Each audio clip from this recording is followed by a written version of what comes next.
Hola a todas, hermoso estar acá. Gracias a la Morena, gracias a la Rosy, gracias a la Irma, gracias a la Red Mujer y Hábitat, esa que venimos construyendo hace ya casi 4 décadas. Y estoy feliz de estar acá en esta Centroamérica indígena, negra, criolla, blanca, mestiza, esto que somos nosotras, todos nosotras, esa mezcla de la diversidad, de tanta diversidad que es lo que más nos enriquece en América Latina y en el Caribe. Y yo hoy, más que hablar de las ciudades seguras, inclusivas, cuidadoras y sostenibles, que voy a hablar de ello de alguna manera, quiero elegir otras entradas para nuestro análisis, para nuestros debates. Creo que lo más importante es cómo co-construimos, es cómo desarrollamos una permanente reflexión entre todas y todes. Y que este es el gran desafío, ¿no? El desafío del respeto y del evitar la otredad, que nos cuesta hasta nosotras mismas. Nosotras mismas, las feministas, muchas veces ponemos por prejuicios o por supuestos en otredad a algunas de nosotras mismas. Y eso no está bueno. Tenemos que aprender de la escucha de todas y de todes. Y entonces, yo creo que lo que es importante para nosotras, en este campo que venimos construyendo con prácticas, pero también con argumentos, ¿sí? No solo con prácticas, porque entonces caemos en un basismo puro que no es lo que nos ha ayudado a construir. Esto construye las fuerzas políticas, esto construye el empoderamiento de las mujeres, pero necesitamos construir mujeres empoderadas y diversidades empoderadas con argumentación, con qué queremos y cómo queremos hacerlo. Entonces hemos aprendido muchas cosas, de las cuales se va a ir discutiendo, creo que a lo largo del día de hoy y del de mañana, y muchas de mis compañeras y colegas, gracias querida, van a traer al conjunto, ¿no? Mucho más específicamente. Pero hemos aprendido del valor del tiempo, del espacio, de la proximidad, de los territorios, ¿sí? De la diversidad. Hay una serie de conceptos ahí sobre los cuales tenemos que desagregarlos para entenderlo y ver cómo trabajarlos. Pero yo quiero traer primero 2 conceptos para esta sala nuestra. Porque yo creo que nosotras, las feministas, y esta es mi posición, y creo que la de la mayoría, no estamos en una batalla contra los hombres. Las feministas estamos y hemos acuñado el término y lo hemos sostenido, lo hemos complejizado, lo hemos profundizado, interpelando al patriarcado. El patriarcado es mucho más que los varones en el poder. Hay mujeres patriarcales. Y tenemos que preguntarnos en nosotras mismas cuáles son esos rasgos patriarcales. Yo ando con un pólipo, ¿no? Entonces me salen por ahí unas disonancias. Pero bueno, ustedes disimulen.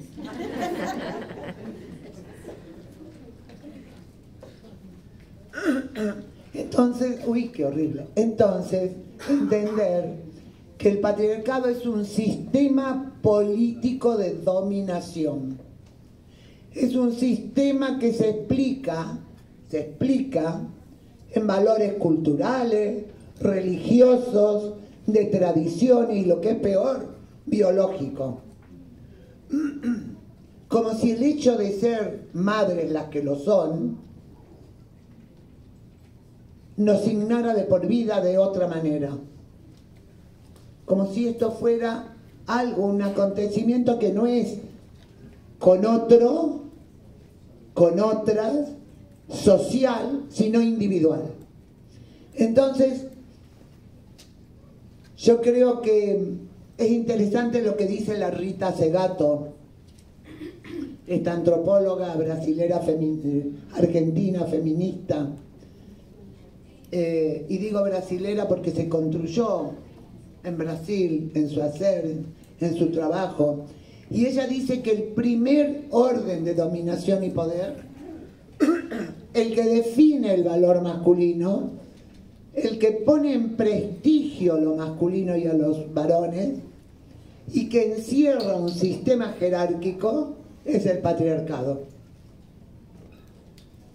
Y el patriarcado es una expresión de dominación sobre los cuerpos de las mujeres y los cuerpos feminizados.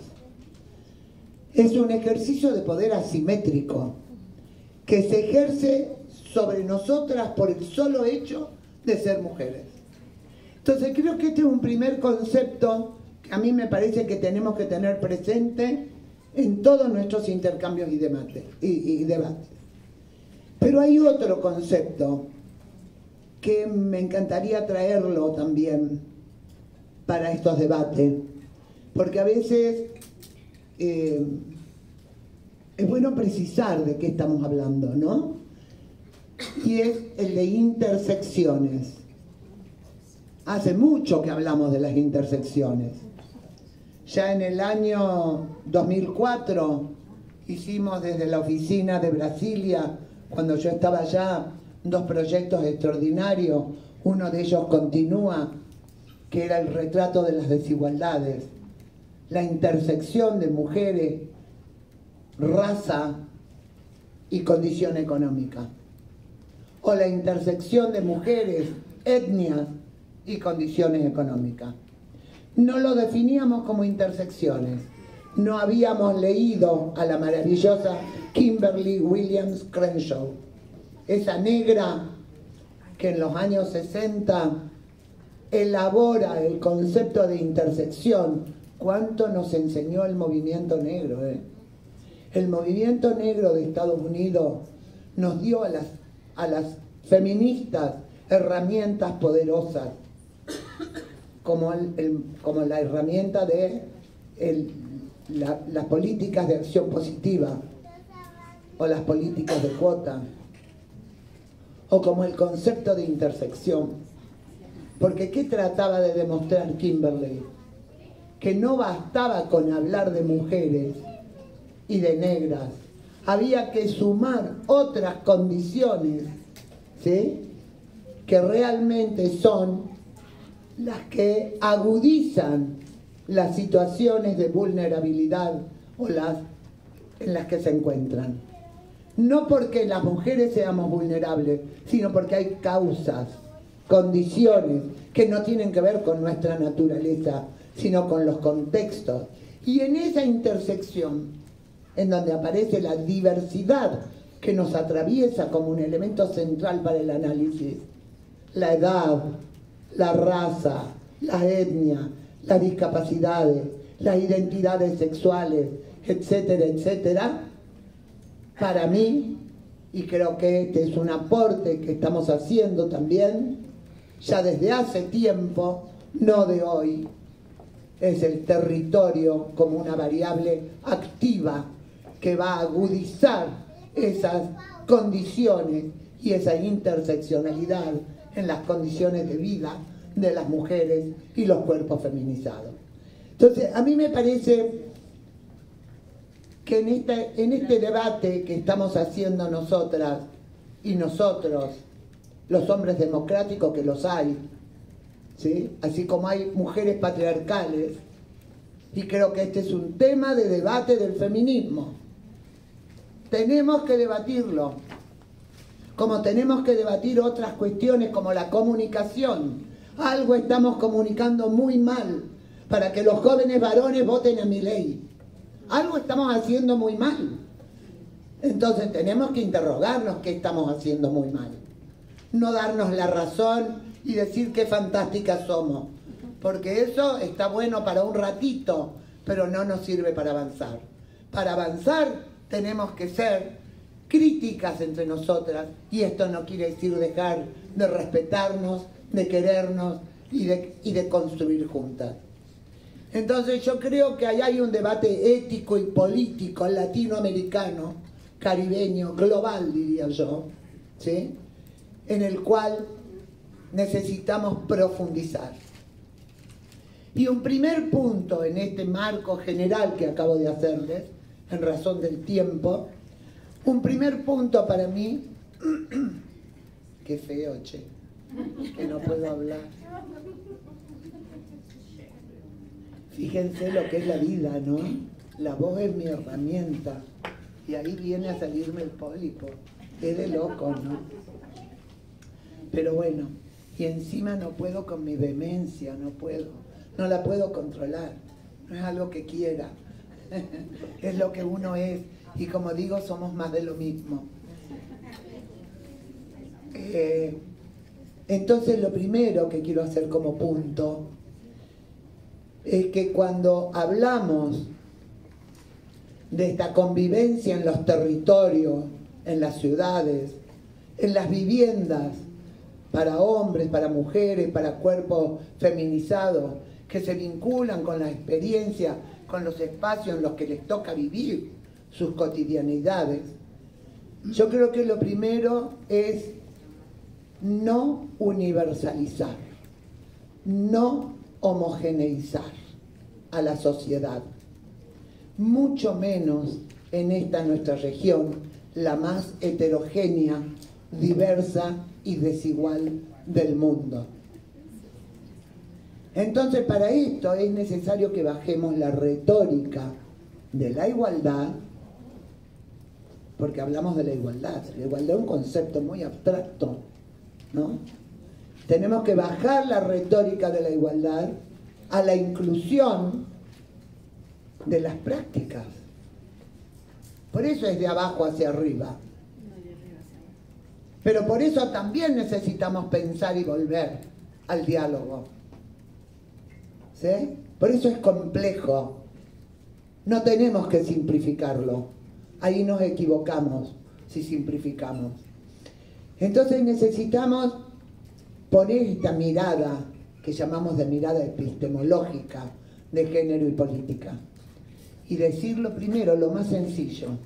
Las ciudades, los territorios no son iguales para los hombres y las mujeres. Este primer axioma, no son iguales, ¿no? Y tampoco las mujeres somos iguales entre nosotras. A mí me parece que esto es como el primer punto que tenemos que anclar.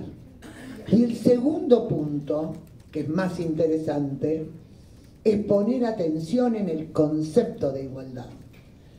Incorporar la tensión que hay entre igualdad y diversidad. Hay una tensión ahí. No es solo decirlo, es cómo lo trabajamos, cómo lo hacemos.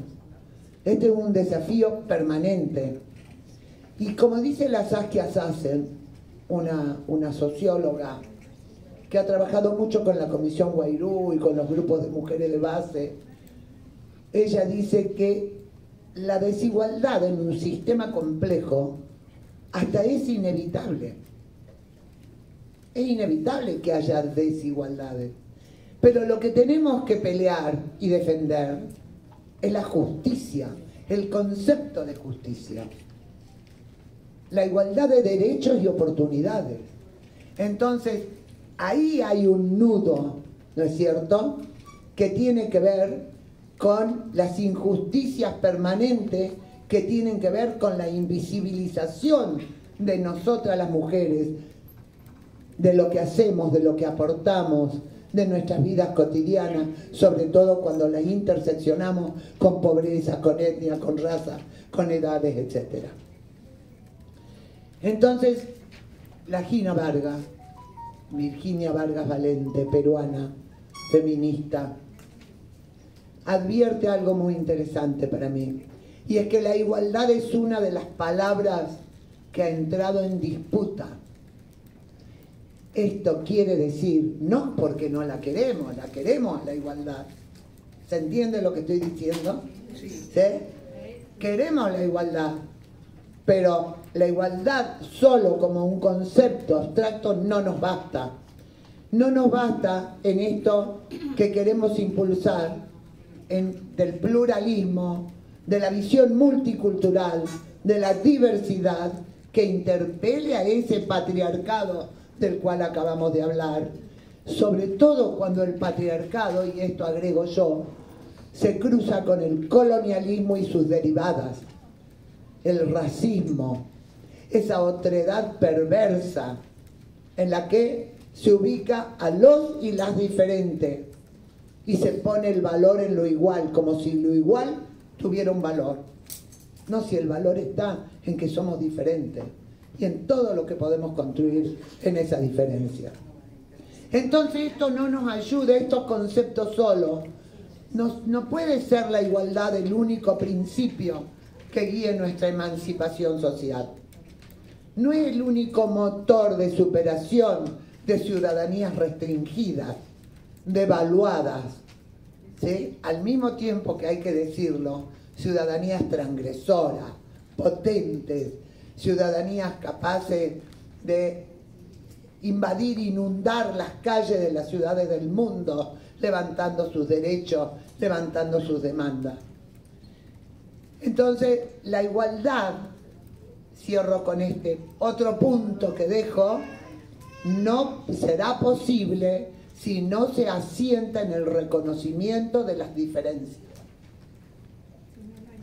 No hay igualdad si no hay reconocimiento y si no las trabajamos conjuntamente. Y ahora, dicho esto, ¿cómo pensamos en nuestros territorios? ¿Cómo pensamos, cómo se piensa el planeamiento? ¿O cómo pensamos cuando estamos en el barrio y decimos cómo queremos que sea el barrio? ¿Qué nos hace falta? Y ahí entra un tercer concepto que tenemos que interpelar y que es la neutralidad de la mirada, la neutralidad de las políticas. Se ha naturalizado completamente el abordaje. Hasta las mismas compañeras dicen, porque las familias, ¿sí?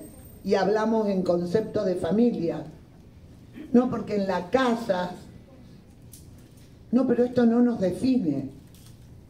Tenemos que desagregar esto. No podemos permitir que nos diluyan a las mujeres en el concepto de familia, de casa, de hogares, de personas.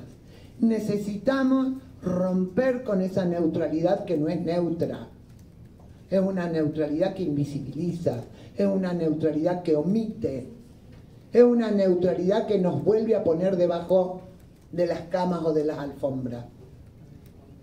No se nos ve. ¿Sí? Entonces esto es homogeneizar. Y esto es lo que no tenemos que permitirnos ni permitir. Pero tenemos que pensarnos nosotras mismas. Porque nosotras mismas caemos en estas cuestiones. Yo les daría tantos ejemplos como cuando una vez estábamos pensando en quién poníamos de rector en la universidad, en masculino. Y además pensábamos las feministas en masculino. Estábamos pensando, buscando un hombre para que fuera el candidato. Y no podíamos darnos cuenta que teníamos que romper con esa idea. Y así tuvimos la primera rectora mujer en la Universidad de Córdoba. Pero ¿cómo nos costó a nosotras mismas? Pensábamos en clave masculina. Y yo les aseguro que cada una de ustedes y cada uno de ustedes piensa en clave masculina. Entonces esto es lo que tenemos que interpelarnos cuando decimos romper la neutralidad. No es lo mismo. No es lo mismo que a una red barrial la dirija una mujer que un hombre. No es lo mismo que el comité esté dirigido por una mujer que por un hombre. Tiene un valor simbólico. Así en la práctica no se diferencia mucho. Ya hay un valor simbólico que es muy importante. Entonces, tenemos que reconocer esas diferencias, ¿no? y que todas son categorías pensadas desde un mundo que está construido en clave androcéntrica. ¿Y qué quiere decir androcéntrico? Vamos a hacer este ejercicio. ¿Saben qué quiere decir androcéntrico? Que está centrado en una figura masculina y que toda la política o la acción se piensa en clave de una figura masculina que universaliza el pensamiento. Pero no solo eso, es una figura masculina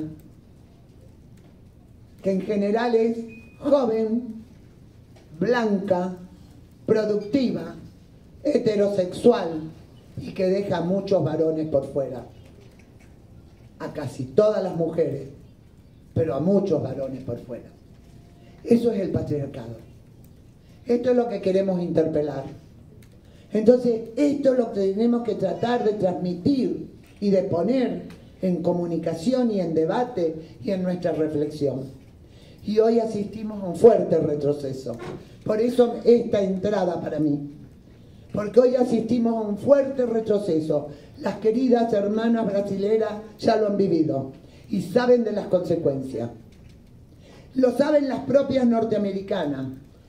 Esa que les invadí yo un poquitito porque entré por San Diego, Tijuana, miren el viajón que me hice. ¿Sí? Cuando me dicen, no saben ustedes lo que fue Trump. Ustedes no tienen ni idea. Nosotras, las feministas, a nivel internacional, tenemos que estar articuladas, a nivel regional, a nivel de cada ciudad, de cada país. Es muy importante la articulación de actores, la articulación de voces. Es central, por eso venimos batallando por esto también. ¿Sí? Como tenemos agendas comunes, como definimos en toda nuestra diversidad y pensamientos diferentes, cómo definimos los 10 puntos de acuerdo, los 5 puntos de acuerdo, los 3 puntos de acuerdo que tenemos. Y sobre eso trabajamos. Esto es la construcción del campo de lo político. Porque lo que está sucediendo en América Latina y en el mundo acaba de ganar la ultraderecha en Holanda. Yo les cuento, yo viví 6 años en Holanda. Cuando yo llegué a Holanda, genuinamente pensaba que ese era el socialismo que yo quería para mi país. En donde las brechas económicas eran pequeñas, en donde la salud, la educación, la vivienda, todo estaba resuelto para la ciudadanía, donde no había gente en las calles, donde no había ningún ingreso de banco, donde hubiera un colchón y una persona durmiendo. Y hoy gana la ultraderecha. ¿Qué ha pasado en el mundo? ¿Qué está pasando en el mundo? Esta es la amenaza que tenemos. No voy a hablar del Salvador, que hablen las salvadoreñas. No, sí, lo digo con todo respeto, con total respeto. Pero es desde ahí que tenemos que pensar cómo paramos nuestra agenda feminista en nuestros territorios, en esta intersección que nos interesa en particular, que es mujeres, diversidades, territorios. Cómo vivimos, cómo viven las mujeres. Es desde ese feminismo que nos habita que queremos interpelar esto. Y yo digo que el urbanismo feminista viene a realmente revolucionar el pensamiento construido desde la modernidad. Es realmente ese pensamiento que ordenó los territorios y las ciudades en productivos y reproductivos. En ciudades para ir a dormir, en barrios alejados de los lugares de la producción, en ciudades productivas masculinas y en barrios feminizados. Este es el concepto para hacer una caricatura sencilla y rápida, ¿sí? Entonces pareciera que esa relación, por eso las escalas de análisis, en donde el cuerpo la primera, ¿sí? Este cuerpo como vivencio los temores a la ciudad violenta, como vivencio el cuidado y el tiempo y el espacio como vectores centrales y los recorridos que afectan a nuestras vidas. La casa, cómo se vive la casa. Hay un estudio precioso, precioso que han hecho en Inglaterra una chica de la India que estudia los hogares durante la pandemia. Y estudia los hogares. Miren para qué sirven los estudios. Claro que sirven. No hay que denostar los estudios. No hay que creer que sabemos todo, porque nos sirve para lo que sabemos.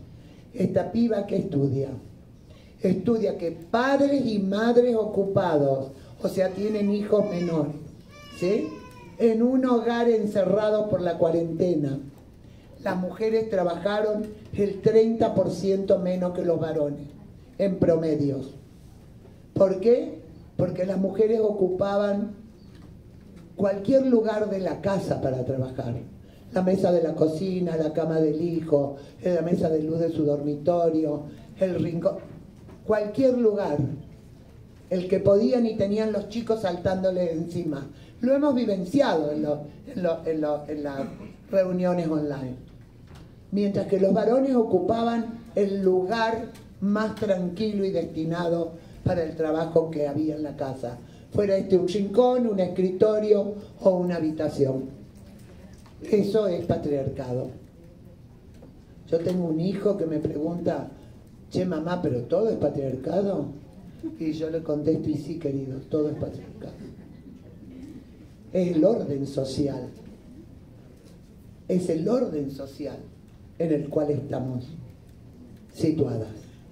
Es ese orden social el que queremos transformar. Entonces, cuando vuelvo al territorio, vuelvo a las ciudades, vuelvo al hacer en los territorios, la modernidad, ya hace más de 100 años, inventó de la ciudad productiva y la ciudad reproductiva. Y nos mandó a las mujeres a las casas y a los barrios.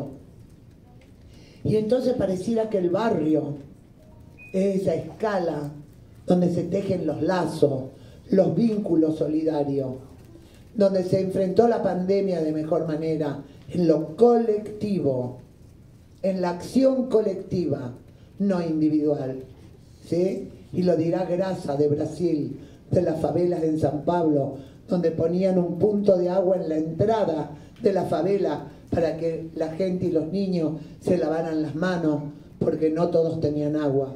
O en la Villa 31, ese eufemismo argentino para hablar de las barriadas informales, autogestionadas, que se moría la gente porque no tenía agua. No tenían luz, no tenían agua. En una villa que está en el centro neurálgico de una de las ciudades más ricas de América Latina.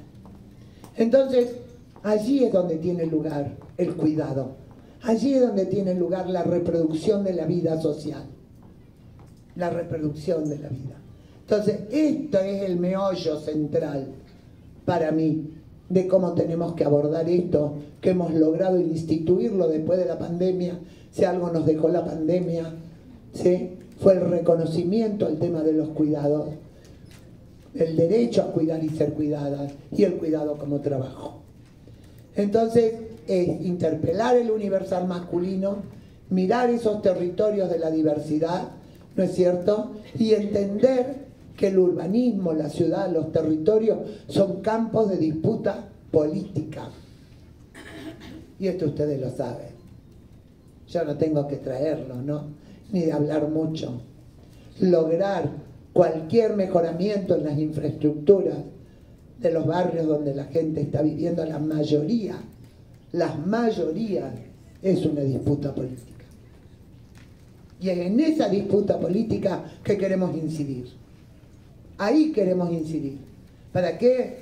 Para que las mujeres puedan colocar, esas mujeres que están en los barrios, que tejen esos vínculos diariamente, que sostienen la reproducción social de la vida, ¿sí?, que confrontan y enfrentan los temores de la violencia, que son las que más cuidan la sostenibilidad ambiental, porque cuidan el agua, porque saben muy bien que la gestión del agua es imprescindible para la vida cotidiana, para la higiene, para la alimentación, para el cuidado de los animales domésticos, para la limpieza de las casas, para lo que fuera. Las mejores gestoras del agua cuando hay carencia son las mujeres. Entonces, allí es donde tenemos que ir, ¿no es cierto?, para incidir en las prioridades de la agenda feminista sobre cuáles son los temas primeros. Ya hemos trabajado desde SICSA y desde las organizaciones de la Red Mujer y Hábitat en la agenda feminista del derecho de las mujeres a la ciudad. Tenemos que desagregarlo ahora más. Hay que profundizarlo. Hay que tener productos. Hay que tener resultados. Este es mi mensaje a ustedes. Tenemos que avanzar en una agenda que nos permita batallar nuestros derechos, ir en voces colectivas a la demanda de nuestros derechos, ¿no? Entonces, conocer los territorios, conocer cómo son esos territorios. Estamos trabajando con algunos indicadores en SICSA, en el Centro de Intercambios y Servicios para el Cono Sur. Estamos trabajando con 4 categorías muy simples, ¿no? Territorios de alta vulnerabilidad, territorios de muy alta, de media y de baja. Y lo que descubrimos en lo que estamos haciendo en los barrios es que todos los servicios de cuidado que provee la política pública, ni hablar del servicio mercantilizado del cuidado, el que se paga para que cuiden los chicos o los viejos o los discapacitados y las discapacitadas, están en las zonas de más baja vulnerabilidad. Las zonas de mayor pobreza, de mayor carencia, no están atendidas por la política pública. Entonces las organizaciones de mujeres, con claridad en esa demanda, tenemos que buscar incidir en esas políticas.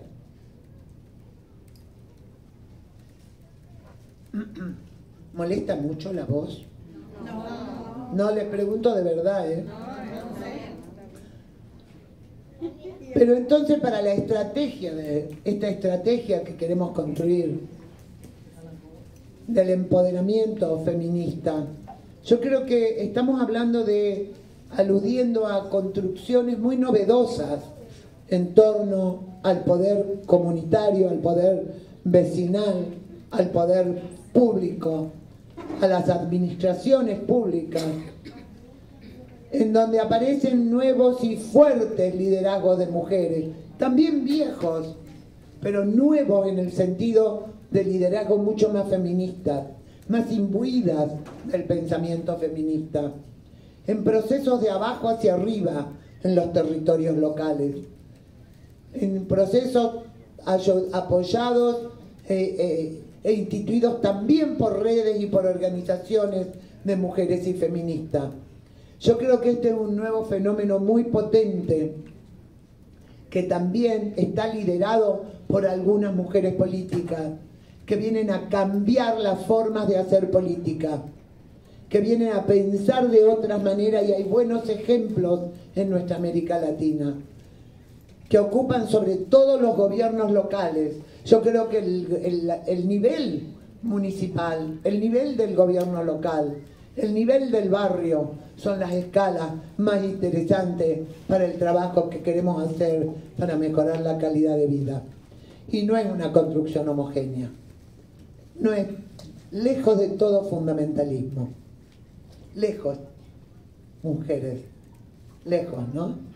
Sino ver cómo entretejer alianzas. Creo que lo más interesante que hemos aprendido en los proyectos de la Red Mujer y Hábitat es a cómo tejer alianzas. Alianzas de distinto carácter. Alianzas con los gobiernos locales, alianzas con la policía. Yo vine acá a El Salvador a capacitar a la Policía Nacional. Y había mujeres policías, había una generala muy empoderada, muy feminista, que sufría su propio proceso dentro de la fuerza. ¿Cómo encontramos y abrimos esa puertita para encontrar de dónde anclar esas alianzas que necesitamos construir. Entonces, construir alianzas para estos proyectos que estamos, estos procesos, perdón, que estamos construyendo, ¿no es cierto? Y entender, y con esto voy a ir cerrando porque creo que ya me estoy pasando del tiempo, entender que lo personal es político. Esta es una de las contribuciones teóricas más potentes del feminismo. Es la que nos ha permitido poner las violencias en la escena de lo público. Es la que nos permite poner el cuidado en la escena de lo público. Es la que nos permite decir que podemos ocupar puestos de decisión y que queremos tener participación política. Yo acabo de hacer un trabajo muy interesante con ayuda y colaboración del equipo de SICSA, que son unos manuales para el Ministerio de Obras Públicas de la Nación Argentina. Monstruo, un monstruo. Y en las entrevistas, en el trabajo que hemos hecho con las mujeres, que se ha descubierto que el poderoso gremio de la UOCRA, que es el gremio de los obreros de la construcción, y lo digo en masculino porque es un trabajo masculinizado, por lo menos en mi país, ha hecho un diagnóstico y ha descubierto, miren qué avance, hizo un diagnóstico, ya un avance terrible, ¿no? Y que los poderosos de la UOCRA digan que solo tienen un 5% de mujeres sindicalizadas. Hasta ahí no sabemos que las mujeres esas, si barren el piso, si limpian los baños, si hacen las compras, si se ponen un casco y están en la obra, no sabemos. Tenemos que saber. Pero ¿qué es lo interesante? Que las mujeres, las pocas mujeres que se ponen el casco, y también la población trans y travesti que se pone el casco, ¿sí? Y en mi país hay una ley de cuota de trabajo para las identidades sexuales, pero poco se aplica, porque hasta que la ley baja a las prácticas, hay recorridos y tiempos, ¿no? Y fíjense que dicen, no, nosotros queremos subirnos a las máquinas, queremos hacer trabajo mucho más especializado y capacitado, queremos ganar más y mejor. Las mujeres que están en los sectores pobres no quieren ser toda la vida trabajadoras de casa doméstica, con sueldos flexibilizados, con trabajos a veces no reconocidos. Acá viene todo otro mundo, que es el mundo que tiene que ver con la igualdad de oportunidades y de derechos. Entonces lo personal es político. El deseo de avanzar, de tener mejores trabajos, de tener mejores ingresos, de tener mejores atenciones, de ser consideradas las mujeres, los y las personas discapacitadas, los y las personas racializadas. Esto habla de lo personal y político. Entonces a mí me parece que este es otro concepto para los debates. Cierro diciendo, lo institucional, sea en la organización de mujeres, en la organización barrial, en la organización política, ¿dónde están los ámbitos que van a velar y van a promover el trabajo sobre los derechos y la igualdad de derechos y oportunidades de mujeres y diversidades? Esto se llama institucionalizar. Cuando en la red de Pueblo Alberdi en Córdoba tengamos un área definida de género que adquiera poder y fuerza para llevar las voces de las propias mujeres a la entidad barrial, habremos dado un salto.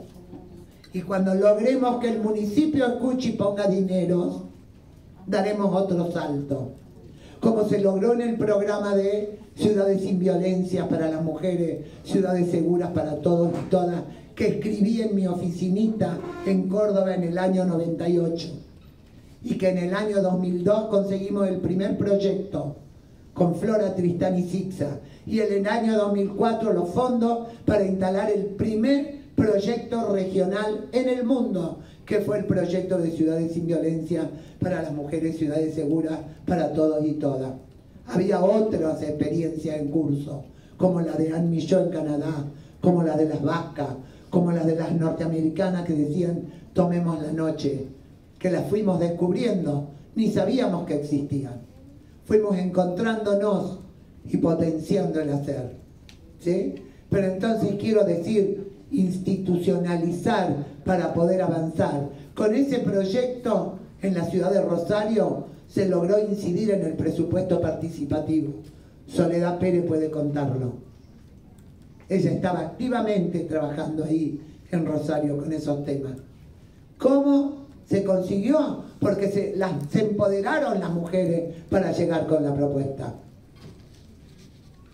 Pero entonces hay un camino, un trayecto, unos procesos que tienen que tener objetivos, resultados y que nos tienen que ir potenciando. Segundo, el liderazgo de las mujeres. ¿Cómo apoyamos el liderazgo de las mujeres? El de las mujeres en los comedores comunitarios, en los roperos, en las mujeres en las organizaciones barriales, el de las mujeres en las organizaciones feministas, el de las mujeres en los gobiernos locales y en los municipios. Mujeres que levanten la agenda feminista y de derechos humanos, no cualquier mujer. No queremos las mujeres patriarcales que desdibujan estos roles, ¿sí? Y tercer punto, la agenda. La agenda que es la vieja y la nueva agenda. Las violencias, los feminicidios, las violencias en los espacios públicos, que no es solo la calle y la plaza, es el patio de la escuela, es el patio de la universidad, el cuidado, el ambiente. Y estas son las agendas que nos tienen que comprometer. Y podríamos hablar muchísimo más, pero me parece que es prudente cortarlo acá. Muchísimas gracias.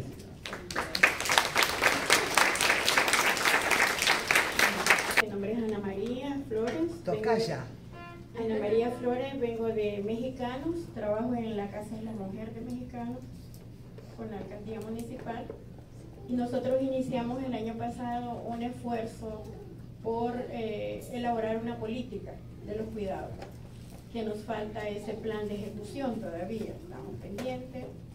Carecemos de personal técnico, pero nos hemos organizado en red de mujeres. Tenemos la red de mujeres mentoras de San Ramón y la red de mujeres de Chancala, que son dos grupos de mujeres capacitadas quienes canalizan y derivan los casos de violencia desde la comunidad. Y razón tiene usted en decir que si seguimos dejando los cargos o las responsabilidades en los hombres en la comunidad, va a ser poco o casi nada lo que vamos a poder lograr. Cuando llegamos a, bueno, en mi caso, que yo llegué el 5 de mayo del 2021, no encontré en la unidad de la mujer ningún plan de trabajo, no encontré un informe anterior a lo que se había hecho, y tomamos la iniciativa de crear nuestro propio plan de trabajo municipal y empezar a contactar a las mujeres. Y uno de los fenómenos que encontramos es que las mujeres que habían estado antes con la administración anterior no querían ninguna relación con la unidad de género. Y yo, ¿por qué si somos mujeres? Por algo que usted acaba de decir. Porque a veces las mujeres asumimos ese papel que es de los hombres, que es de dividir. Y desde el punto de vista político partidario se ha generado una gran división, que en vez de unirnos, nos hemos desunido. Y le voy a hacer un comentario. Para muchas mujeres de la comunidad da pena ver las sesiones de la Asamblea Legislativa, de cómo mujeres atacándose con mujeres. Ese no es un buen ejemplo para las ciudadanas, para nosotras. Y dentro del territorio, en los puestos de las ADESCO, son muy pocas las que han quedado actualmente como presidentas de ADESCO, O sea, mujeres tomando decisión, porque las otras mujeres dicen no, porque ella está vinculada a tal partido político, entonces no hay que ponerlo. O sea, le tenemos miedo a esa parte de asumir tanto partidariamente como políticamente, porque no es lo mismo ser de un partido político o ser políticas de la comunidad. Y en este esfuerzo estamos sumamente agradecidos con la colectiva. La colectiva nos ha escuchado a mexicanos y a todos los municipios del Gran San Salvador, donde he tenido la oportunidad de estar, porque nos ha escuchado desde la dificultad del presupuesto, que no hemos tenido un presupuesto asignado ni etiquetado para el tema de mujeres. Y lo hemos logrado hasta el año pasado que nos etiquetaran $972.65. Es risible, pero lograr que etiquete, que con acuerdo municipal se nombre ese presupuesto, yo lo veo como un gran logro, y las mujeres mexicanas que estamos organizadas lo hemos visto como un logro. Si el otro año, que ya no vamos a ser municipio después de mayo, vamos a ser distrito, esperamos que el nuevo alcalde que nos va a representar en 5 actuales municipios nos siga escuchando y nos tome en cuenta. Entonces no nos queda más que estar organizadas, capacitadas, empoderadas y tomando decisiones. Ahora, lograr ser parte del presupuesto, que este año ni la unidad de género ha podido elaborar su propio presupuesto, porque ahora resulta que la unidad de presupuestos la está creando. No sé de cuánto va a ser el otro año. Hemos tenido otra dificultad y es política. Se cambió la ley de UASIS, que era de contrataciones, y ahora se pasó a una nueva ley para comprar.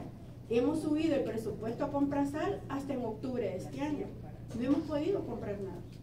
Esperaríamos que el otro año, exacto, esperaríamos que el otro año se pueda accesar a Comprasal, subir el presupuesto y poder poner en ese presupuesto cosas fundamentales. Por ejemplo, no tenemos, creo que todos los municipios, la política de la mujer. Carecemos de un diagnóstico actualizado y son documentos necesarios. Así que vamos a continuar trabajando con la colectiva, con este proyecto, y pensamos que como Gran San Salvador, como municipio de Gran San Salvador, vamos a avanzar muchísimo el otro año y estamos súper agradecidos. Buenos días. En primer lugar, agradecerle su ponencia, muy interesante, y mi pregunta va enfocada a la diversidad de mujeres, principalmente con las mujeres trans, las personas trans en general. En El Salvador hay una situación bastante, bueno, ya de por sí es difícil para las mujeres poder involucrarnos en este tipo como de trabajo, de esta iniciativa, por lo que ya aparte comentó la compañera, pero hay un grupo de mujeres organizadas acá en San Salvador, en El Salvador, mujeres trans organizadas, pero que todavía están como difícil poder como que trabajen el tema de ciudades seguras, inclusive hospedadoras y sostenibles. Entonces yo quiero saber desde su experiencia cuáles son las metodologías o qué hicieron para poder involucrar a las mujeres trans, sobre todo porque ya conocemos en Argentina está la ley de identidad de género, acá no tenemos una ley de identidad de género que le dé esas prioridades a las mujeres trans, pero sí quisiéramos con la colectiva, por ejemplo, poder trabajar ese tema con mujeres lesbianas. Acá es bien difícil también trabajar con mujeres bisexuales, mujeres trans, ¿verdad? Y traerlas para que se interesen en este tema y no solamente en los temas de prevención de VIH o esas situaciones que generalmente empujan a trabajar a las mujeres trans. Eso sería, gracias. ¿Cómo te llamas? Wendy. Mi nombre es Janet Chávez, felicitarla, ¿verdad?, por la ponencia. Pues como lo pueden visualizar, soy una mujer con discapacidad. Actualmente pues he estado colaborando con todo lo del EFLAC y eso para ir incorporando a mujeres con discapacidad, ¿verdad? Pero tal como lo menciona Wendy, realmente las mujeres con discapacidad pues no tenemos acceso a muchas de las beneficios, digamos, que puedan tener otras mujeres debido pues a falta de infraestructura, falta de accesibilidad en todos los sentidos, ¿verdad? Movilidad incluso hacia los lugares donde se brinden, pues. Y me gustaría saber qué es lo que están haciendo pues en su país o su experiencia, cómo ha sido en otros países. Aparte, igual invitar a la colectiva, ¿verdad?, para que de alguna manera también se empiece a formar ya esa parte, ¿verdad?, donde las mujeres con discapacidad podamos tener más participación activa dentro de todo, porque también somos mujeres, también tenemos derechos y habemos muchas que queremos seguir en esto, ¿verdad?, haciendo esos cambios para que otras que están atrás, o niñas o niños que vienen después de nosotras, pues puedan tener unas ciudades más seguras, más inclusivas, cuidadoras y sostenibles, como lo que estamos buscando. Gracias. Ana Falú, bienvenida. Soy Bea, de Suchitoto. Quisiera saber si tú has logrado conocer un poco sobre esta nueva propuesta del Estado sobre pasar de municipios a distritos. Y si en tus conocimientos, ¿no?, ¿qué respuesta nos darías a la población que pertenecemos a esos municipios, pero que también en esos municipios hay mucha historia? ¿A dónde queda la historia de la población? De esas personas que vivimos en esos municipios y que luego pasamos a ser distritos. Por otro lado, cuando hablamos también de ciudades seguras para las mujeres, creo que tenemos que reflexionar también lo que nos está pasando en El Salvador, y es toda la militarización. Ahora en la mañana desperté con una noticia de una niña de 13 años violada por un militar en Soyapango, y la policía ha dicho que es mentira, que no es cierto. Entonces, hablando de qué tan seguras son nuestras ciudades, y ahora el problema de la militarización. Pero agrego otro elemento a las ciudades seguras, inclusivas, cuidadoras y sostenibles. Con el régimen de excepción, las cuidadoras, creo que hemos vuelto otra vez. Si antes ya distribuíamos la carga de cuidados en la familia, ahora creo que ha aumentado. Y ha aumentado porque tiene que ver con el régimen de excepción, donde muchas personas están detenidas y a las mujeres son a las que les han quedado los niños y las niñas como su responsabilidad. Muchas gracias. También, bueno, yo tengo una pregunta a raíz de un diagnóstico que tuvimos hace poquito bueno, yo acompaño a mujeres rurales en la producción de huertos agroecológicos, que también esa es otra dimensión de hablar de los cuidados en el área rural, digamos, implica otros elementos. Pero yo me quedo como ese sabor, digamos, a raíz de los resultados, porque vengo hablando sobre cuidados, pues en general con las mujeres, trabajo doméstico y de cuidado con las mujeres en el área rural. Entonces, ¿cómo pasa? Mi pregunta es qué metodología o estrategia utilizar para que si las mujeres tienen el conocimiento en la educación, digamos, hablamos de conocimiento, actitud y práctica. Entonces, ¿cómo pasamos de los conocimientos a la práctica a lograr que las mujeres logren la corresponsabilidad a nivel familiar? Porque, digamos, podemos tener los conocimientos, pero ¿cómo trascendemos? Hay una línea muy fina ahí para lograr pasar a la práctica, pues que las mujeres también cedan y pues para liberar el tiempo de ellas. Pues, entonces creo que me ha quedado esa cómo entrarle, o sea, qué otras metodologías, cómo bailo y canto con las mujeres para que logremos eso también de nosotras descargar nuestras responsabilidades sin vivirlo pues sin culpa. Pues entonces, ¿cómo trasciendo el mensaje, las metodologías? No sé si usted tiene ¿qué recomendaría? Eso. Bom dia, sempre um prazer poder ouvir a Ana. Eu sou Graça Xavier, sou coordenação da União Nacional por Moradia Popular do Brasil e também faço parte da Rede Mulher em Habitat. Partindo do princípio de cidades seguras e inclusivas, as grandes cidades foram pensadas por homens brancos e ricos, né? Nós, mulheres negras, passamos por vários processos de familiares, processo de escravatura, de escravidão, E quando nos libertaram, não nos deixaram nada. Nem trabalho, nem emprego, nem serviços. Sempre ficamos à margem da exclusão social, porque não teve acesso a estudo, e daí a educação formal e daí por diante. Como podemos pensar, já que somos a grande maioria mulheres e há uma boa parte de quantidade das mulheres são negras, como pensar em incidir nas políticas públicas de forma a rever toda essa situação que perdemos ao longo dos anos? Então, eu acredito, no Brasil a gente tem pensado bastante através da peça orçamentária que todo ano o governo põe nos municípios, estado e governo federal. Então, nós pautamos o dia de votação de orçamento e fazemos proposta para modificar isso. Nos outros países, como que anda também essa discussão com relação a políticas públicas pensadas para a população negra, homens, mulheres, LGBTQIA+, e daí por diante. Araceli Solórzano, de un municipio de Apopan, parte de la red de defensoras metropolitanas. Del puntaje que usted dio, muchas gracias por todo ese mensaje que dio.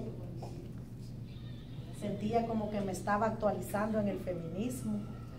Y del puntaje que usted dio, fui retomando y ahora digo, pensar y volver con una nueva agenda para las mujeres, donde las alianzas se hagan efectivas en un estudio económico y sus estilos de vida. ¿Cómo ser parte de estos nuevos apoyos para seguir construyendo como lideresas que seguimos conquistando mujeres? Sigo construyendo, facilitando un grupo de mujeres invisibilizadas en nuestro país, El Salvador, como las mujeres de trabajo informal, las que venden en las calles, en las aceras, que en la actualidad nos están quitando nuestra fuente de trabajo, y de mujeres empleadas, explotadas, necesitando estar organizadas, siendo feministas, pero el sistema capitalista las ha ahogado con los horarios. Entonces mi pregunta, la repito, es ¿cómo ser parte de esos nuevos apoyos para seguir construyendo a nuevas lideresas? Y quiero contar una historia. Había llevado yo a mi hija a un lugar y venía una marcha y le digo, mira, todas estas mujeres están tratando, en principio, de construir un mundo para todos, donde todos tengamos igualdad de oportunidades, hombres y mujeres.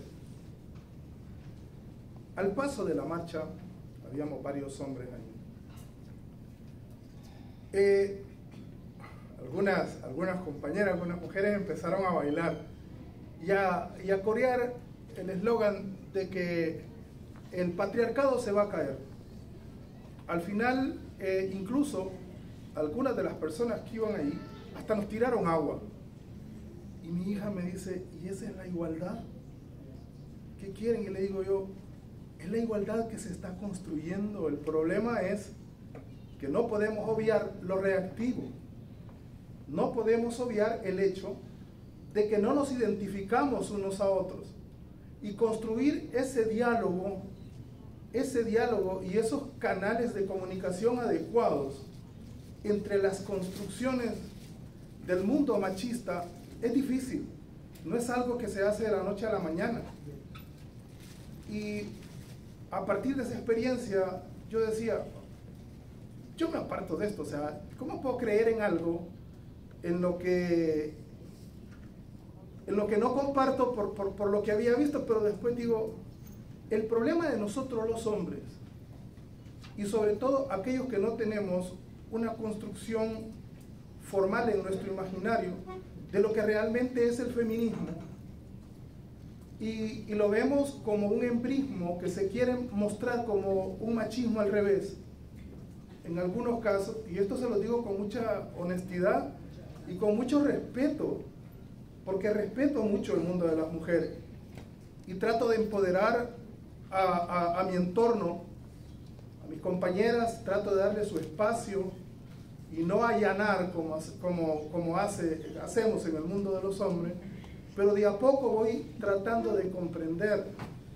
Trabajo en el espacio público, apenas podemos a veces con la idea de la transversalidad y cómo construir la interseccionalidad, que es un tema un poquito más complejo, pero al final yo creo de que esto es lo que hace falta, espacios como este para que los hombres también aprendamos a comprender todo esto, todos estos conceptos y que no nos veamos como enemigos, no somos nada más que complementarios, hombres y mujeres, ¿verdad? Así es que les felicito, saludo el seminario, me encantan los conceptos de Ana, los he disfrutado, los estoy aprendiendo y muy agradecidos con FAD, que es nuestra socia estratégica que nos ha invitado.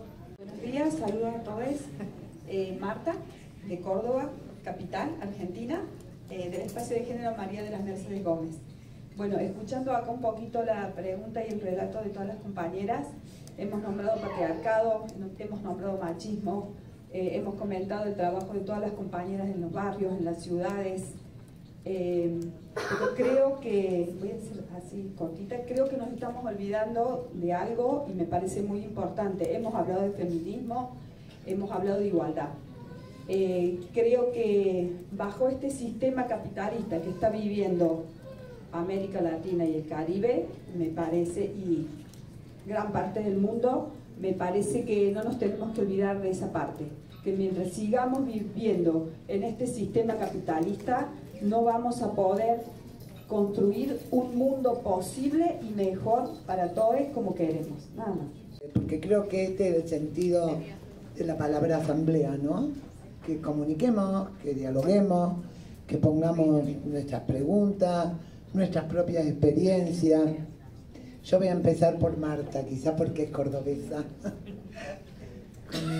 mi coprovinciana.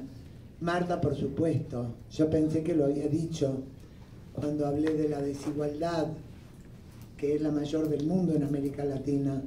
Yo creo que la ecuación patriarcado, neoliberalismo, racismo, es una ecuación perversa, la más perversa.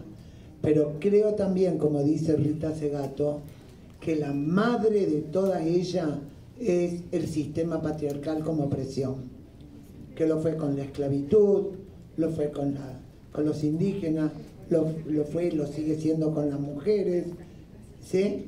Es como la madre de las opresiones, que además es la que va a construir el modelo de la sociedad capitalista, pero yo más que el capitalismo interpelaría el neoliberalismo, porque es un neoliberalismo salvaje que cada vez concentra más riqueza en unos pocos, ¿sí? Y unas mayorías que cada vez están en mayor situación de pobreza. Hay datos maravillosos de Oxfam, Interfon, no hace falta, ¿sí? Pero los conceptos me interesan, ¿no? Entonces el concepto, por supuesto, que no habrá, por eso yo digo que el feminismo, el primer punto de la agenda feminista, cuando hablamos de las ciudades feministas, es la inclusión social. No hay inclusión de las mujeres, de los LGTBIQ+, de los trans y travestis, de las etnias, si no hay inclusión social. La feminista es lo primero que interpelamos, ¿sí? Esa diferencia profunda entre riquezas y pobrezas económicas, porque no tenemos pobreza, tenemos muchísimas riquezas y capacidades, pero pobrezas económicas. Entonces, no sé si esto, por supuesto, estar de acuerdo contigo. A ver si puedo comentar, no voy a responder porque yo no tengo las respuestas. Las respuestas las vamos a ir construyendo entre todas. Lo que puedo traer es ejemplos de experiencias habidas o de experiencias que conozco, ¿sí? Pero no respuestas. En realidad cada día me habitan más incertezas que certezas, para serles muy franca, ¿sí? Creo que por eso empecé diciéndoles que con este retroceso en el mundo, pero en particular en el mundo que nos duele a nosotras, que es nuestra América Latina y Caribe, esta derechización extrema, tenemos que preguntarnos cómo le hacemos y qué hemos hecho, ¿no? Y creo que bastante se vincula con lo que dijo Jorge y con lo que dijeron otras colegas acá, ¿no? Lo que dijo Bea, me encantó el comentario, ¿no? De la compañera, que ahora voy a tratar de ordenar el pensamiento, a ver si puedo. Voy a empezar, Ana María, con tu pregunta, ¿no? Con mi tocaya. Aunque yo al María ya lo escondí, lo puse entre paréntesis y me decidí a hacer solo Ana. Vos traes una pregunta muy compleja, pero muy cotidiana en los territorios, no solo de América Latina, pero América Latina, que es lo que más conocemos, ¿no? Y que es cómo realmente poder construir articulación en el marco de las profundas grietas político-partidarias. Y yo creo que esta es una estrategia. Esta es una estrategia que está muy bien manejada por las derechas, con una capacidad de comunicación que no hemos tenido nosotras. Yo vivo peleando con eso en la red, ¿sí? Por ahí quizás no lo hago bien, no estoy logrando transmitir lo que quiero decir, porque también es difícil a veces transmitir lo que uno percibe o siente o quiere cambiar, ¿no? Pero creo que un tema central para el feminismo es cómo comunicamos nuestras ideas. Ya lo decía Jorge también, ¿no? Cómo planteamos nuestras ideas de manera sencilla, de manera contundente, con mensajes conceptuales. Por favor, dejemos de infantilizar a las mujeres y el mensaje de las mujeres. Esa minoritización que hacemos para hablarnos entre nosotras, con dibujitos cándidos de mujeres que saltan y bailan. No si no bailamos y saltamos todo el tiempo. Por suerte hay algunos ratos que saltamos y bailamos, ¿sí? Pero tenemos que poner mensajes contundentes, profundos, potentes, que nos permitan llegar a mucho más gente, mucho más público, y llegar a los varones, llegar a los jóvenes, ir a las escuelas. Yo quiero ir a las escuelas a hablar con los chicos y las chicas, porque están distorsionando un mensaje, ¿sí? Y es como dijo él, Jorge, nos van a acusar de feminazi, nos van a acusar de embrismo y nos van a acusar de todas las cosas más horribles, porque somos una fuerza creciente que les generamos miedo. Esta es la parte que hay que también analizar, ¿no? Creo yo. Entonces, la articulación en la grieta es todo un desafío. Y tendremos que ir aprendiendo. Tendremos que ir aprendiendo de experiencias, ¿no? Y hay algo que vos dijiste, que yo creo que es el camino. Vos dijiste, no es lo político partidario, sino asumir la política como el desafío y dijiste, gracias a la colectiva estamos logrando. Bueno, este es el camino. Yo no conozco caminos que han tenido buenos resultados que no sean de articulación de actores, que no sean de argumentación que nos permita avanzar, que no sean del debate lo más cuidadoso que podamos, porque también tenemos derecho a enojarnos, ¿eh? Y yo quiero asumir mi derecho a enojarme, porque si no quiere decir que uno siempre tiene que ser como no una complaciente. Claro, la complaciente, la que entiende todo, no. También tenemos derecho a pelearnos y a enojarnos, pero tratar que lo que domine, la dominancia, sea lo del diálogo, ¿no es cierto? Vos diste una cuestión muy particular de ejemplo. No, vos trajiste un dato interesante como ejemplo, que es la etiquetación del presupuesto, ¿no? Y dos cuestiones, a ver si ordeno. Dijiste, los que se fueron no dejaron ningún informe. Las que se fueron no dejaron ningún plan o propuesta de trabajo. ¿Sí?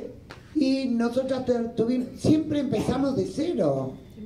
Parece que la historia empieza con cada una de las que estamos acá. No, si estamos apoyadas en hombros de gigantas que vienen desde el 1400, la Cristina de Pizán hablando del derecho a la ciudad de las mujeres. Si no lo inventamos nosotras vamos construyendo y vamos apoyándonos en los hombros de las que nos anteceden. Entonces, crear las formas de generar ese ejemplo de cómo trabajamos. Entonces, no lo dejaron las anteriores hacerlo. Primero, un plan de trabajo.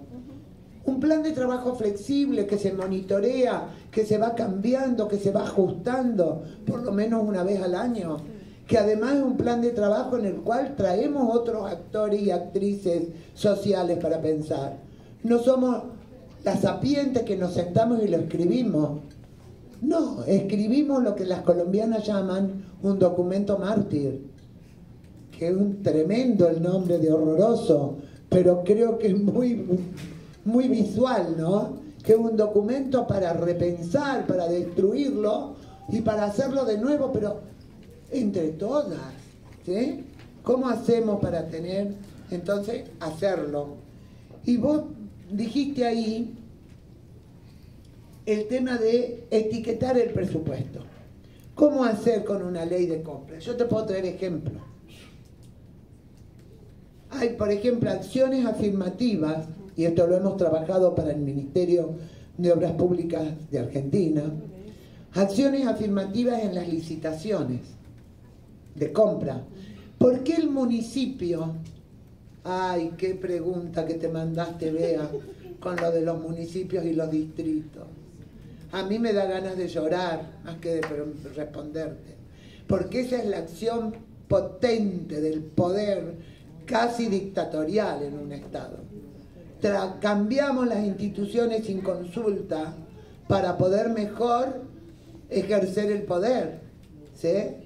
Entonces, claro, liquidar los núcleos de los municipios, de los gobiernos locales, donde se da la arena más fértil de lo político. Es tremendo eso.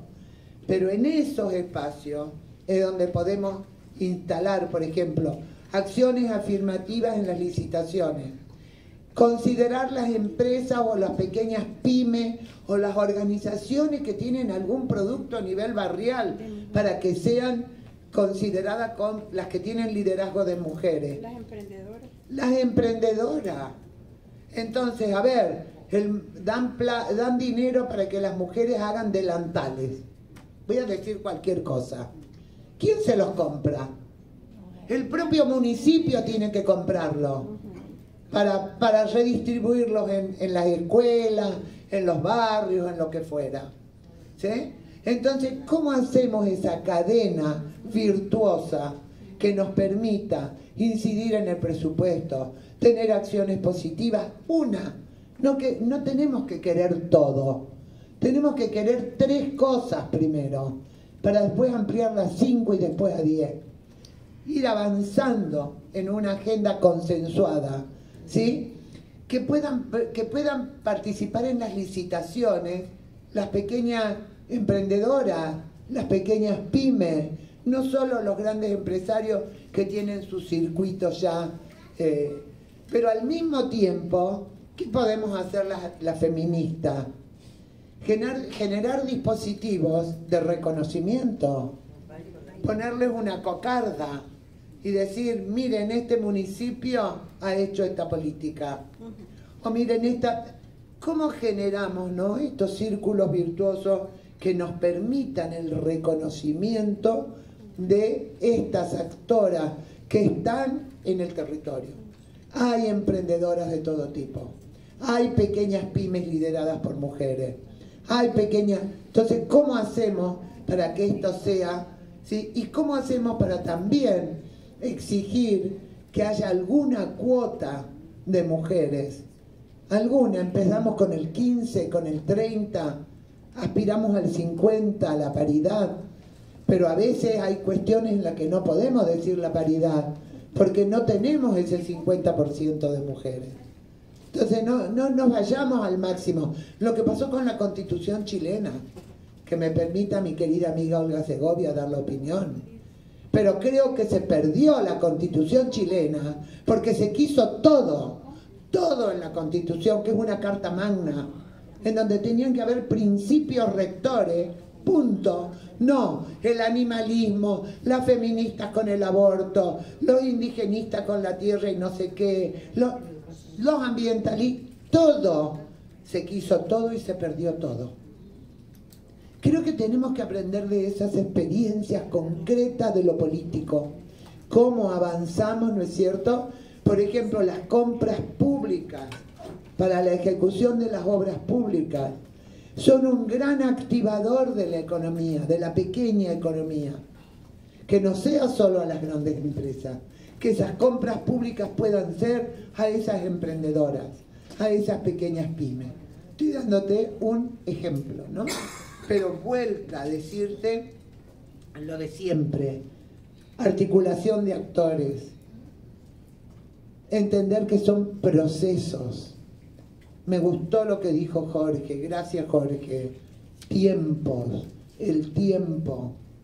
No vamos a conseguir la transformación de hoy para mañana, pero de hoy para mañana vamos a conseguir algunos puntos hacia esa transformación, ¿no? Bueno, no sé si esto de alguna manera, vos decías las propias mujeres. Yo te voy a dar un ejemplo que a mí me dolió hasta el hueso. Cómo el patriarcado, y ahí el patriarcado político, partidario funciona, maravilloso. Ponen cuota y ponen mujeres. En el Senado de México me tocó presenciar cuando ajusticiaban a una mujer política. No me importa si es con razón o sin razón, estoy hablando del método, ¿sí? A una mujer política, ex senadora de la Nación. ¿Quiénes hablaron para justiciarla? Mujeres. Las propias mujeres de los partidos se pararon y tomaron la voz y hablaron, la demolieron, la destruyeron, fue a la cárcel. Yo me pregunto cuándo hacen eso con los hombres políticos corruptos. ¿Sí? Le digo, lo viví en primera persona. Me salí de la sesión porque me dolía hasta los huesos ver cómo los propios partidos usaban a las mujeres. Y eran mujeres inteligentes, ¿eh? Pero también las mujeres que llegan a los partidos políticos para cuidar sus lugares a veces hacen concesión al patriarcado. Hay que monitorear eso, hay que estar encima, ¿sí? Hay que monitorear. ¿Y cómo se monitorea? Colectivamente. No hay otra forma, ¿no? Creo yo. Wendy, tu tema es difícil, Wendy. Es el tema más difícil, pero a la vez, y hay que decirlo, también es un tema que el patriarcado usa y abusa. ¿Sí? ¿Por qué? Porque les conviene. Porque las mujeres trans o las personas travesti son un porcentaje muy bajo. Entonces quedan fantásticos. Hacen una política cuando no son de ultraderecha, obvio. Nosotros ahora la vamos a tener dura en Argentina. Yo espero que el Parlamento argentino defienda la ley de identidad autopercibida. Espero que el Parlamento defienda la cuota laboral de trans y travesti. Hay muy buenos ejemplos. Hay muy buenos ejemplos. Yo te los puedo acercar más detalladamente, pero voy a compartirles acá dos. Uno, la inclusión del 1% en los dispositivos para las licitaciones en la obra pública de la provincia de Buenos Aires, poderosa provincia de Buenos Aires, mi país, que define elecciones. El 1% de las empresas tenían que demostrar que tenían un 1% de personal en nómina autoidentificado como trans o travesti. Para que tengan... Y hay mujeres que tengo las entrevistas que dicen, me ha cambiado la vida. Tengo por primera vez un trabajo seguro, seguridad social, un sueldo, ¿sí? Puedo pagarme una vivienda y no seguir viviendo en viviendas temporarias en donde estoy en la mayor vulnerabilidad. Y el otro ejemplo muy bueno, que lo hizo estoy buscando el tono de voz, no lo encuentro, para poder, que lo hizo la provincia de Neuquén. Fíjense qué interesante, de la mano de una monja que se sensibilizó con la población trans y travesti. Y entonces articuló con el Instituto de Vivienda de la provincia de Neuquén, hicieron un proyecto con fondos del Estado de 16 unidades de monoambiente de vivienda para la población trans travesti. Resolver el tema de la vivienda, que como la grasa querida siempre dice es la puerta de los derechos. Cuando vos tenés el cobijo que te da seguridad, podés también pelear otros derechos, ¿no? Entonces, creo que hay ejemplos buenos. Y finalmente vuelvo al mismo punto que con Ana María. Yo te diría que las feministas hemos sido implacables en la defensa de los derechos humanos y de la agenda de la diversidad. Articular fuerzas, articular agendas, no generar brechas entre nosotras, porque estamos en la misma batalla por la igualdad de derechos y oportunidades. Entonces, este es el mismo punto y seguramente va a ser el mismo en muchas respuestas, ¿no? Otro ejemplo que te doy, los baños.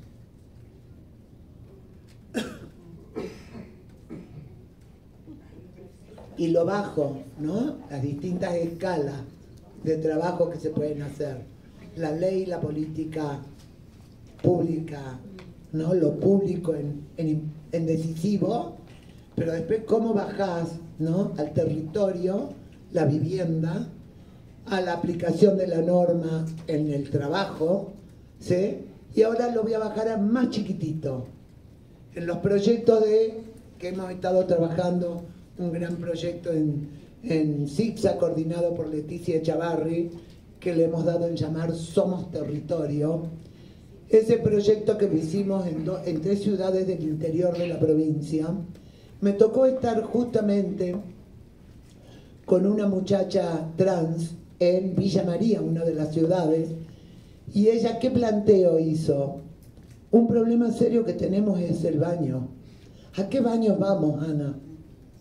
¿Y qué peligros enfrentamos según el baño que vamos, en donde estemos? En un proyecto que se hizo en la Universidad de Rosario, se logró hacer el baño que asegure esa intimidad para las personas trans y travesti. Entonces, fíjense cómo podéis llegar a esa pequeña escala que hace a lo personal es político, a poner en valor y politizar lo cotidiano de las vidas. Esto es lo que necesitamos hacer, politizar esas vidas cotidianas y entonces ver cómo podemos avanzar en respuesta. ¿Cómo resolvieron lo de los baños? Se hizo dentro de los baños de varones y de mujeres un baño, una entrada primera, como si fuera, ¿viste cómo son los baños de los discapacitados a veces? Un baño cerrado y después el baño, tengo el proyecto, puedo mostrárselo, porque lo hemos relevado. Entonces les daba el espacio privado, ¿sí? Para la población trans, travesti, LGTBIQ y más. Que es como el Viajemos Seguras de México. Tener el transporte para viajar segura no quiere decir que todas van a viajar ahí. La que quiere, el que quiere lo usa. Pero tenés la posibilidad de dar respuesta a esa demanda, que es una demanda de lo político, ¿no? De lo cotidiano. Das alternativas, ¿sí? No, porque se ha discutido mucho esto del transporte rosa, por ejemplo. Nosotros acá en El Salvador, eso ya lo viví, en en el mercado Ula Ula hay un baño exclusivo para las personas trans. Bueno, Acá en el eso, Ula Ula. fantástico. O sea, Me encanta y me lo vas a pasar Sí, eso. porque Te lo voy a nosotros- pedir el ejemplo porque nosotros quiero fuimos tenerlo. de visita con mi hija al Ula Ula y vimos eso, que estaba el baño, que tenían una figura diferente a la de nosotros, y yo le dije Ya. a ella, ¿y esto qué es? Pero me llamó la atención, o sea, solo me quedé así. Claro. Después le preguntamos al muchacho y nos dijo que eran para las personas Claro. trans. Bueno, estas son medidas concretas, muy concretas, porque hay temores cuando hablamos de la violencia. ¿Sí? Hay percepciones del temor, hay temores que se viven cotidianamente. Janet Chávez, gracias. Vos sabés de que vos tenés razón que la población en condiciones de discapacidad a veces está olvidada, pero es casi lo mismo que con las mujeres, Janet. Nos invisibilizan. Y mirá que hay trabajo, enorme trabajo, en lo que se llama la accesibilidad universal. Enormes trabajos. Hay normas. Yo estudié en Holanda. Ya cuando yo estudiaba, hace como 40 años, había toda una documentación de cómo tenían que ser los baños, cómo tenían que ser las viviendas, cómo tenían que ser las veredas, cómo tenían que ser las subidas, las bajadas, las rampas. Se les olvida. También articulemos. Aquí existe normativa y hay, lo que pasa Pero es no que la hacen. no la cumplen. Claro. Entonces, para que las cumplan hay que tener la voz ciudadana. No hay otra. No hay otra. Y también articular, vuelvo a decir lo mismo. Es decir, las voces del feminismo no pueden dejar de decir, las personas discapacitadas tienen demandas específicas. El transporte público. El transporte público. ¿Cuándo vamos a tener acá el transporte público con una plataforma que baje? No solo para tu silla de rueda, para el coche de los bebés, para el andador de los viejos y las viejas. Sí, personas con discapacidad. ¿Sí? Entonces, esto es lo que no se ve porque está hecho pensado en qué? En clave androcéntrica. ¿Qué quiere decir? En hombres jóvenes y productivos que suben de un salto con su mochilita al hombro. No, no es así. Entonces, por eso el desagregar, ¿no? El complejizar. Vea, ya empecé a contestarte. Yo creo que vos dijiste 3 cosas muy, muy sensibles para mi reflexión, para nuestra reflexión. El marco del campo de lo simbólico y lo intangible, la memoria, las historias. Yo creo que es un disparate que los municipios se transformen en distritos. No termino de entender bien el concepto, me gustaría saberlo. Y te voy a pedir que después en un ratito me expliques un poco más. Ese es un punto, y esto tiene que ver con el manejo del poder político, sin duda. Pero vos dijiste 2 cosas importantes, que yo creo que deberían ser parte de la reflexión de nuestro EFLAC y de nuestro próximo EFLAC, que es el tema de la punición. No solo la militarización, que es terrible, que no podemos permitirla, que son retrocesos en el avance de los derechos humanos, pero también la punición en el campo del feminismo. ¿Cómo actuamos las feministas? ¿Cómo definimos qué es el acoso sexual? Para que las chiquilinas de 12, 13 años, cuando un chiquillo las mira en la bienvenida seducción necesaria para la humanidad, lo pongan en las redes como acoso sexual y lo destruyan. No es eso lo que queremos. Yo no quiero eso. Yo quiero el respeto, pero quiero la mirada de la seducción. Quiero el roce que me motiva. Y lo voy a decir así, contundente. Porque creo que tenemos que discutir estos temas. que no los discutimos porque tenemos miedo a decir algunas cosas. O queremos volver a la etapa de las mujeres que se ponían capelina como los perros cuando están heridos para que no le vean la cara. ¿A qué queremos volver? No. Queremos la seducción, yo la quiero. Si otra no lo quiere, que lo diga.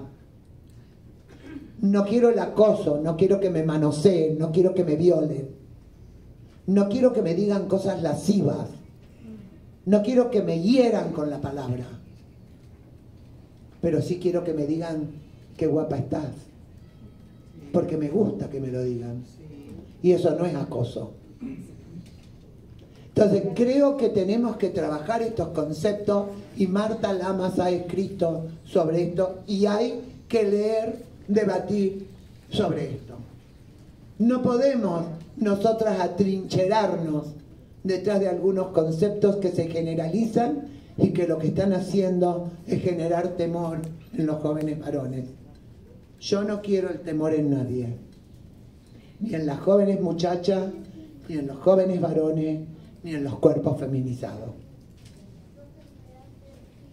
Entonces me parece que este es un gran tema, el tema de la punición, el tema de la militarización, el tema de los regímenes de excepción y el tema del debate de qué significa violencia y qué significa acoso. Tenemos que definirlos.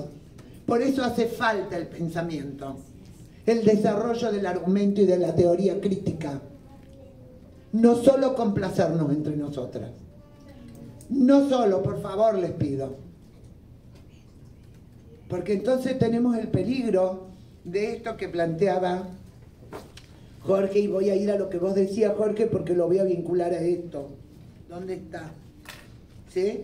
El comprender los conceptos, el desagregarlos, el tener campañas de comunicación, el hablar en las escuelas secundarias con los jóvenes muchachos y las jóvenes chicas, explicar qué queremos decir con feminismo, explicar qué derechos estamos planteando, trabajar con la gente, no solo y siempre necesario con las mujeres en los barrios, ir más allá, ir con ellas a la escuela de los barrios, trabajar con los padres y las madres. Tenemos que seguir trabajando con la comunidad. Pero ¿desde dónde? ¿Qué queremos? Porque no queremos, hay que construir ese diálogo.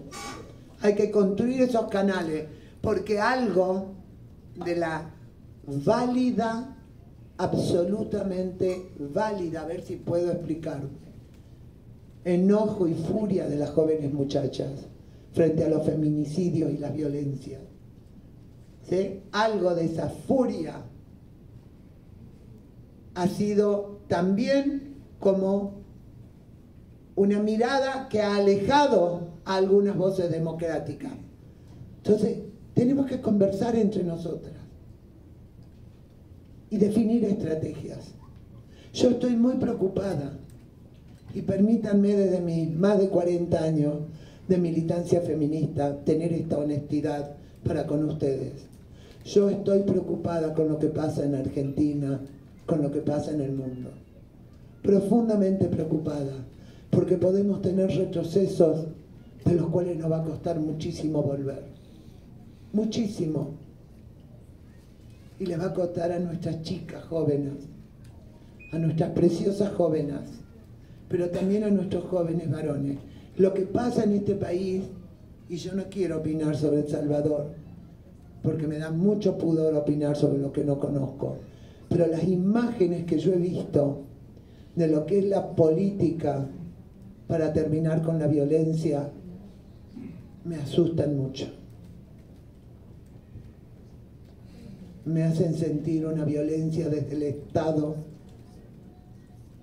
que no me gusta, quizás porque he vivido el genocidio de la dictadura militar en mi país.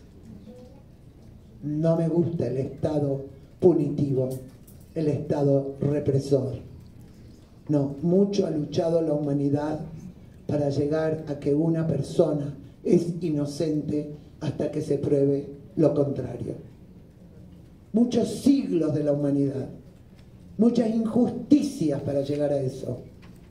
Nosotros tenemos que defender ese principio básico de los derechos humanos. Entonces, yo creo que sí, que hay términos difíciles, ¿sí? Y que tenemos que tratar de traducirlos, y eso es lo que yo hablo cuando hablo de la comunicación, ¿no? Como con una frase llegamos con un concepto que haga pensar, ¿no? Las chicas buenas van al cielo, las otras a todas partes. A mí eso me parece maravilloso. Yo le regalé a todas mis sobrinas, yo tengo todos varones, maridos en plural, hombres, hijos en plural, hombres, nietos en plural, hombres. Por suerte tengo un montón de sobrinas y sobrinas nietas, y créanme que a todas les regalé el sticker: las chicas buenas van al cielo, las otras a todas partes. ¿Cómo llegamos a esta conceptualización simpática, pegajosa, sencilla, que ruptura conceptos fundamentales? Esto es lo que tenemos que hacer, ¿no? Bueno, Damari de Suchitoto, qué lindo es Suchitoto, Damari, qué hermoso que es. La More me invitó a su casa algunas veces, qué hermoso. Y lógico que tenés que trabajar ahí con las mujeres rurales, con los huertos.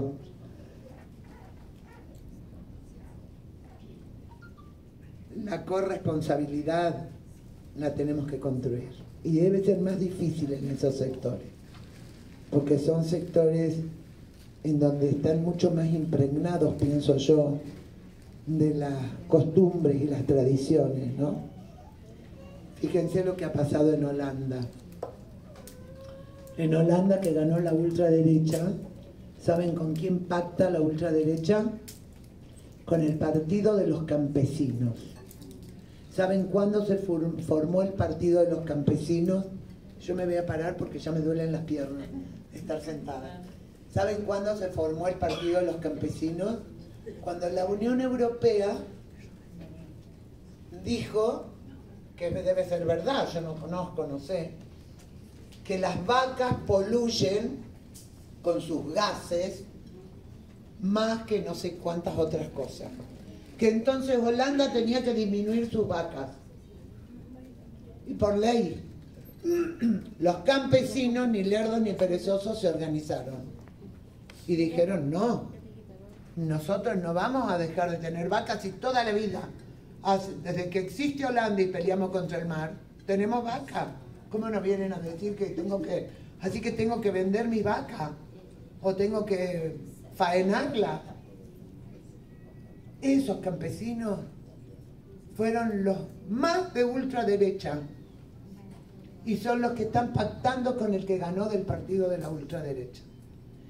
No digo, por favor, ningún fundamentalismo, que todos los sectores rurales, porque en Córdoba tenemos un grupo maravilloso de gente que trabaja que trabajamos mucho juntas con los sectores de las mujeres rurales organizadas, y han sido muy potentes las mujeres rurales organizadas. Pero es lo mismo, es organización, es articulación de actores, es procesos de tiempo, y también hay que trabajar con los hombres, che. No hay que...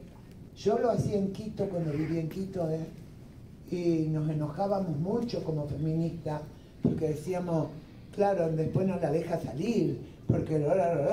Y bueno, si no íbamos y no le explicábamos por qué no estábamos reuniendo. Entonces, tenemos que buscar estrategias, me parece a mí, ¿no?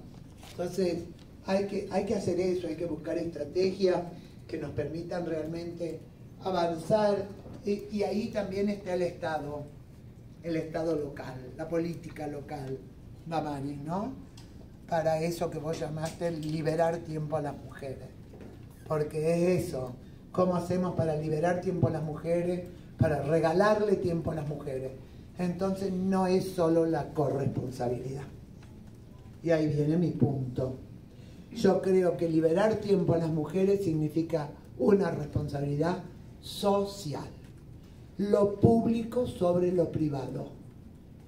Dejemos de querer resolver el tema del cuidado en el núcleo de la familia y solo pensar en la corresponsabilidad. Lo público sobre lo privado, lo colectivo sobre lo individual, como mantra. Cuando vos tenés colectividad, las mujeres salimos ganando siempre.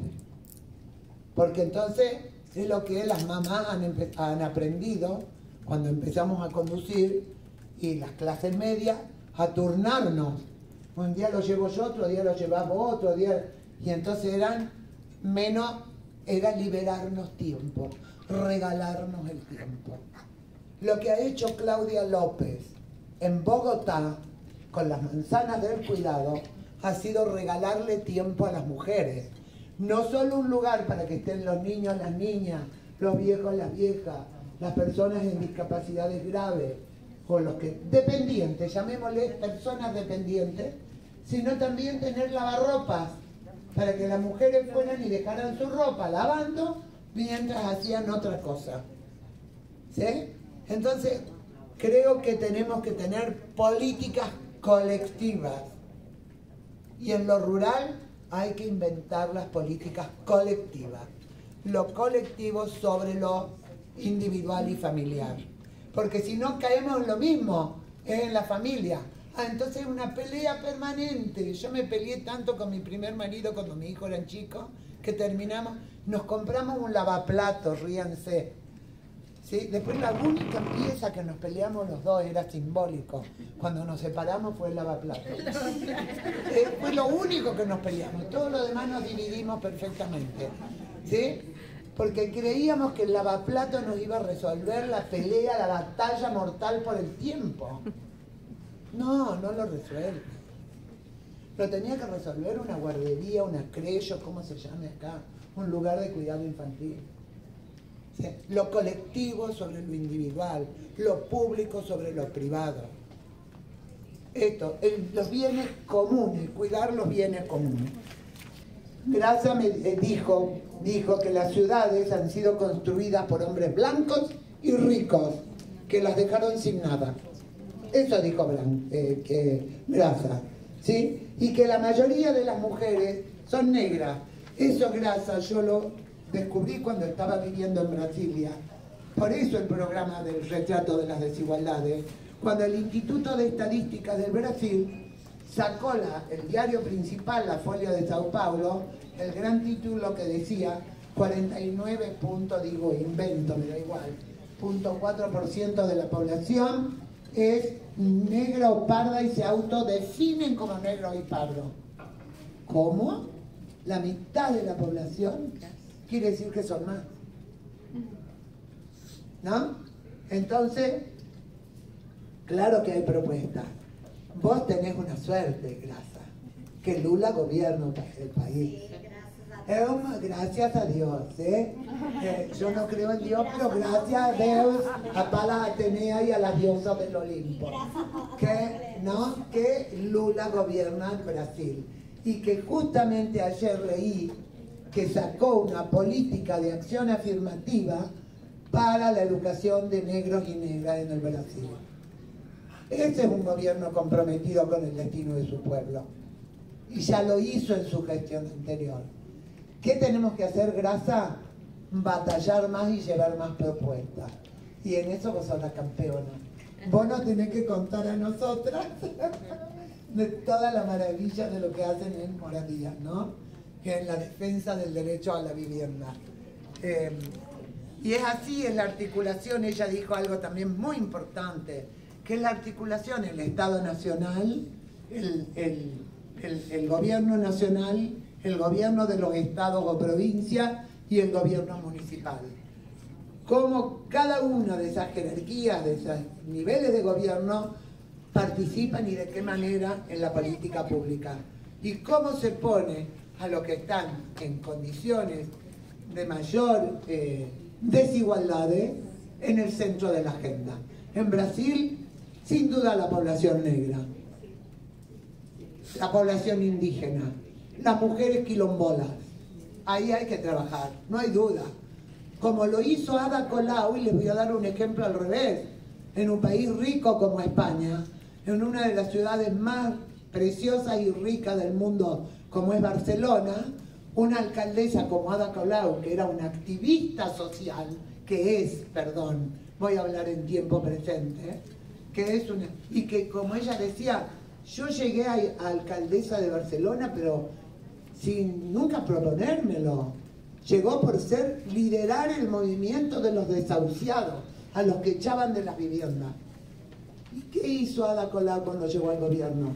Trabajó con los barrios de migrantes y de los pobres de Cataluña, que viven en Barcelona y de España. Y ahí trabajó con el espacio público, con el transporte, con las infraestructuras del cuidado, como instrumentos de redistribución social.